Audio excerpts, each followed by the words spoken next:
What's up, everybody? It's Tay Whiteside here at Black Dog Salvage in the snow. Hope that those that got snow this past Sunday got a chance to have some fun in it, and that everybody stayed safe on the roads. But I'm not here to talk about the weather. I'm here to talk about the final month results for the Maker of the Month competition. We went out with a bang. Let me tell you what, we had 30 submissions. We had almost 4,000 votes cast, but only one winner. And that winner is a guy named Kip Gomez with 2,231 votes. Kip built a custom floor lamp out of a water heater and a squirrel cage fan. He used a 3-level touch sensor switch and an Edison bulb. I think you'll agree the final product is pretty cool. Congratulations, Kip.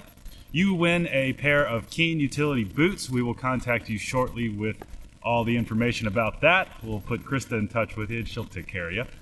The runner-up, however, with 1,129 votes is Kelly and Charlie Tragas. Hopefully I'm saying that right, Tragas. They built a custom United States map out of multiple species of wood.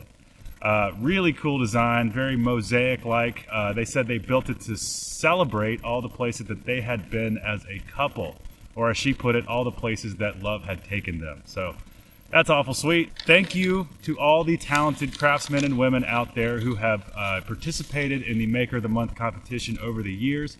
We feel awful grateful to have been able to interact with the maker community in this way, and that it's been a pretty good response overall. It's been a lot of fun.